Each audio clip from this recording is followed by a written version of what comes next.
아니죠. 40년 전이죠. 그런데 1년 전, 그러니까 출애굽하기 1년 전만 해도 애굽에서 종살이를 하고 있었습니다. 그러한 그들의 하루하루가 좋은 일상이 되지 않았을 것입니다. 따라서 좋은 인생이라고 볼 수도 없었을 것입니다. 그냥 일상이 고생이고 고통이고 한숨이었습니다. 그런 자신들의 인생을 바꿀 엄두조차 내지 못하고 있었습니다. 그런 이들에게 하나님께서 찾아오시면서 일생일대의 큰 전환점을 맞이하게 됩니다. 하나님께서 어느 날 모세를 보내셔서 해방, 구원을 선포해 주십니다. 그리고 이때로부터 이들의 일상은 큰 변화를 겪게 됩니다. 난생 처음 인생에 희망이라는 게 생깁니다. 지난 400년 동안 이들의 인생 가운데 희망이라는 단어는 없었습니다. 그런데 어느 날 모세를 하나님께서 보내주시고 모세가 하는 일들을 목도를 하고 또 모세를 통해 들려오는 어떤 그런 말씀들, 하나님이 우리 민족에 대해서 뭔가 뜻이 있으시다, 이런 말씀들이 그들의 마음 가운데에 차곡차곡 쌓이게 되면서 희망이라는 게 생기게 됩니다. 이제 우리 자녀들은 우리처럼 살지 않아도 되겠구나, 우리와는 완전히 다른 환경에서 정말 사는 것처럼 정말 수준 있는 그런 삶을 기대해도 되겠구나, 빛이 보이기 시작했습니다. 그러면서 이들에게 중요한 숙제 하나가 생깁니다. 자신들의 그러한 희망, 그 기대에 걸맞게 일상이 달라져야 했습니다. 우리가 하나님 앞에 소망하는 것들이 있습니다. 내가 기대하는 삶이 있죠. 그렇다면은 우리의 일상도 바뀌어야 된다. 그 소망에 맞게 하는 것입니다. 종의 일상이 아닌 자유자의 일상으로 살아야 됐습니다. 하나님 없는 일상이 아닌 매일 하나님을 만나는 일상이 되어야 했습니다. 그래야 자신들의 인생이 진정으로 자유하고 또 인생 전체를 하나님의 은혜로 살 수 있었습니다. 이들이 애굽을 떠나서 광야로 들어가기 직전에 경험했던 것이 유월절 경험이었습니다. 매우 중요한 경험이었습니다. 10가지 재앙이 있었지만 그런 것들을 경험하는 것보다 훨씬 중요한, 핵심적으로 근본적으로 중요한 경험이었습니다. 난생 처음으로 하는 경험이었습니다. 자연재해야 그들이 인생을 살아가면서 몇몇 가지는 경험하는 것도 있었을 것입니다.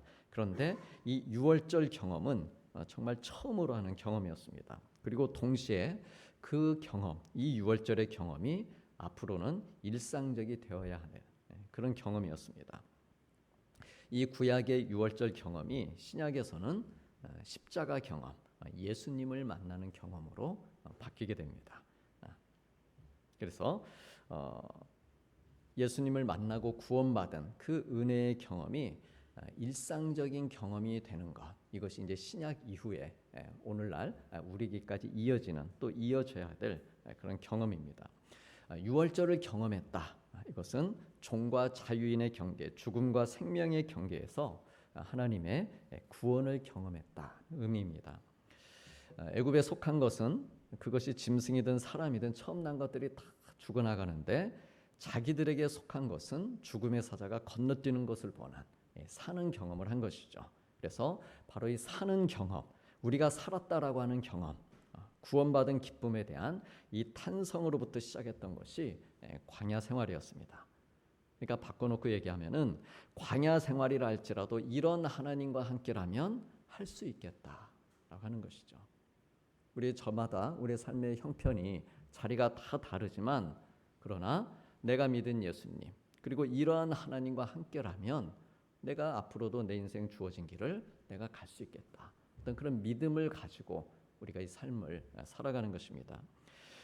지금까지 이스라엘 백성들의 일상의 언어는 무엇이었습니까? 죽었다, 죽겠다, 망했다, 그런 거였습니다. 힘들다, 괴롭다.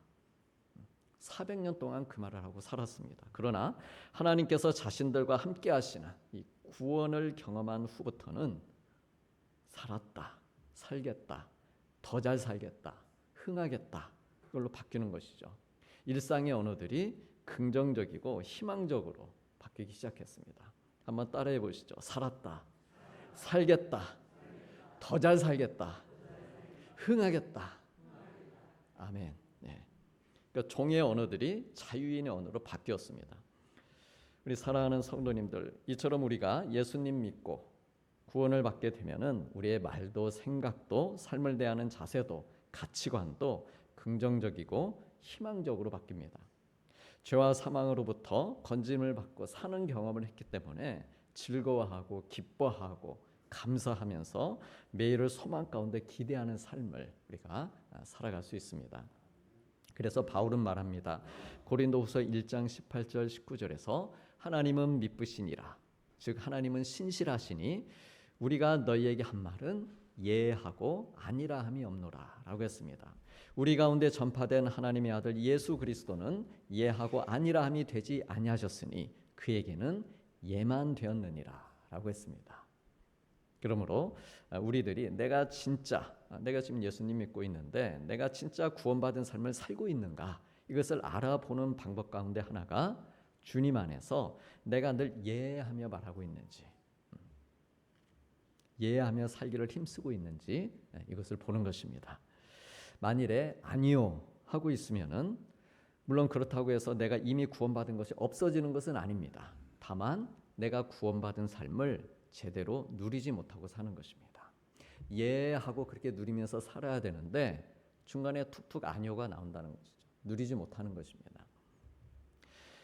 하나님께서는 이미 우리를 구원해 주셨습니다. 이 사실은 변하지 않습니다. 다만 예하지 못하고 아니요 하고 있다면 하나님의 자녀의 삶을 온전히 누리지 못하고 있는 것입니다. 오늘 본문의 이스라엘 백성들이 40년 전 처음 광야 생활을 시작할 때는 유월절 경험을 하고 또 홍해를 건너면서 하나님 안에서 예하며 시작했습니다. 그러니까 60만 명이 줄을 선 것이죠. 예하고 저도 가겠습니다. 싸울 수 있는 장정만 60만 명이고 가족들까지 다 포함하면은 한 200만 명 되는 것이죠. 그 사람들이 다 예하고 줄을 쓴 것입니다. 하늘에서 만나와 메추라기가 떨어집니다. 또 구름 기둥과 불 기둥이 자기들을 인도하는 그것을 목도하면서 예. 이해하지 않은 사람이 어디 있었겠습니까? 그런데 그렇게 신앙적이고 긍정적이었던 이들의 일상이 1년을 넘지 못합니다. 어떻습니까? 우리는 30년, 40년이 넘은 거죠. 뭐 중간에 혹 아니요 하더라도 그래도 방향성은 예 했기에 우리가 이 자리에 있는 것이죠. 1년을 넘지 못합니다. 이스라엘 백성들이. 왜냐하면 아이러니하게도 구름 기둥과 불 기둥이 차츰 시간이 흐르면서 그게 너무 일상적인 것이 되어버렸기 때문입니다. 하늘의 만나에도 메추라기에도 더 이상 설렘도 감동도 느끼질 못하는 것이죠. 처음에는 그렇게 반가워했습니다. 그렇게 감사했습니다. 야, 주일은 나오지 마. 그러니까 일주일에 엿새만 거두고 하루는 거두지 마. 했는데도 또 거두러 나갔습니다. 열심히 있었죠. 욕심도 좀 있었지만 그렇게 주우러 나갔던 것들을 이제는 질려서 못 먹겠다. 입맛이 변한 것이죠. 애굽의 종살이로부터 구원은 받았지만 또 홍해도 건너고 구름기둥 불기둥의 인도하심을 받고 있었지만 만나와 메추라기로 내일 일을 염려하지 않아도 되었지만 구원받은 삶을 온전히 누리지 못했습니다. 다시 1년 전의 일상으로 돌아간 것입니다. 예전처럼 다시 불평이 일상이 되었습니다. 염려가 일상이 되었고 괴로움이 일상이 되었습니다. 차라리 애굽에서 종살이하다 거기서 죽는 게 나을 뻔했다. 불평하면서 이것은 구원받은 삶이 아니야. 자기들이 받은 은혜를 부정하고 하나님을 부인했습니다. 그래서 실제로 가데스 바네아라는 곳에서 어떤 일이 벌어졌습니까? 40일 동안 가나안을 정탐하고 온 사람들부터가 12명 가운데 10명이 우리는 못 들어가겠습니다. 과연 그 땅이 젖과 꿀이 흐르는 땅은 맞습니다. 맞긴 하지만 그러나 아니요. 우린 들어가지 않겠습니다. 불순종합니다. 그러자 그 말을 들은 60만 명, 예 하고 줄 섰던 그 60만 명이 이 10명의 말을 따라서 우리도 아니요, 우리도 아니요 이렇게 소리치며 밤새도록 통곡하며 울부짖습니다. 여기서도 아니요, 저기서도 아니요. 이제 우리는 죽게 되었다. 가나안의 장대한 아낙 자손들에게 붙잡혀 죽게 되었다. 우리 아내도 죽게 되었고 자녀들도 죽게 되었다. 살았다 살았다 그러고 나왔는데 또 말이 바뀌었습니다. 이제는 죽었다. 구원받은 삶을 누리지 못하는 정도가 아니고 구원받았다는 사실조차 부정하고 기억하지 못하고 자기들 스스로 그 구원의 길을 포기해버린 것입니다. 우리가 신앙생활을 하다가 그런 마음이 간혹 들 수도 있습니다. 구원받았는가? 하나님이 살아 계시는가? 처음 하나님 만나고 사랑하면서 그렇게 손들고 이해하고 고백하고 그랬는데 어느 순간 그 말이 생각이 바뀌어져 있는 우리 자신의 모습을 발견할 때도 있습니다. 그러나 우리 하나님께서는 그럼에도 불구하고 우리를 사랑하시고 다시 마음을 바꿔서 이해하기를 기다리시는 것이죠. 우리 사랑하는 성도님들, 내가 받은 하나님께 받은 은혜들이 일상적인 것을 넘어서 만일 식상하다 이렇게 느껴진다면 내가 받은 구원의 은혜에 경고등이 켜져 있는 것입니다. 일상을 대하는 언어나 자세들이 부정적이고 아니오를 반복하고 있다고 한다면 내가 받은 구원의 은혜를 다시 한번 점검해봐라. 사인입니다. 구원받은 삶에 감사가 줄어들고 불평과 원망으로 혹 그렇게 반응하며 살다 보면은 결국 나 스스로가 내가 은혜로 받은 구원의 삶을 포기하는 것이죠. 내 영혼이 버림받을 수도 있다라고 하는 경고입니다. 하나님의 은혜를 받으면서 사는 일이 일상적이 되는 것은 분명 좋은 일입니다. 정말 좋은 일입니다. 예배드리는 것도 일상이 되고 오늘처럼 이렇게 말씀 읽고 묵상하는 것도 일상적인 것이 되고 얼마나 좋습니까? 10년이 가고 20년이 가고 30년이 이어져도 좋은 그러한 우리 일상입니다. 그리고 오늘과 같은 이런 일상은 우리 성도님들께서 교회든 가정이든 일터에서든 이런 패턴으로 살아가는 것, 이 일상은 계속해서 지켜가시기를 축복합니다.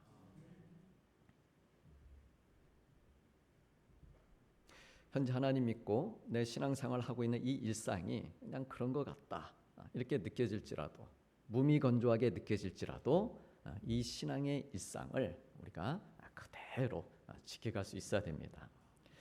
나는 바보라서 늘 얘만 하면서 사는 건가? 사람이 좀 비판의식도 있어야 멋있게 보이고 남들도 나를 우습게 생각하지 않지. 아니요. 그게 아니옵니다. 구원받은 삶 안에서는 오직 예만이 있는 줄로 믿으시기 바랍니다. 그래 하나님께서 이 이스라엘 백성들의 이 잃어버린 예를 되찾아 주시는데 40년이 걸리신 것입니다. 그 예를 되찾아 주시는 잃어버린 예배, 잃어버린 기도, 잃어버린 감사, 잃어버린 고백, 잃어버린 헌신, 순종 그걸 되찾아 주시는 것이죠. 그들이 얼마나 헌신하면서 성막을 지었습니까? 시내산 아래에서. 근데 그거 가지고 출발한 지 얼마 안 돼서 아니요를 했던 것이죠.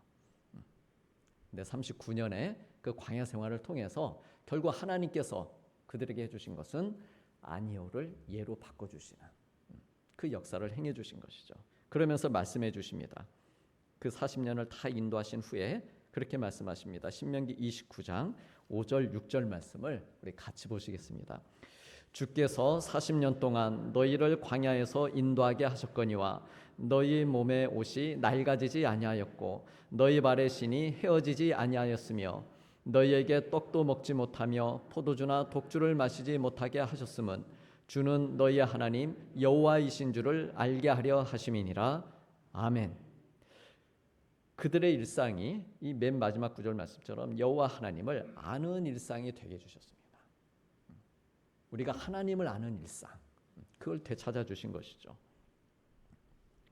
저들은 하나님을 원망하고 불순종하는 모습을 보였습니다. 그렇지만 그럼에도 불구하고 하나님은 저들의 일상을 무너뜨리지 않으셨습니다.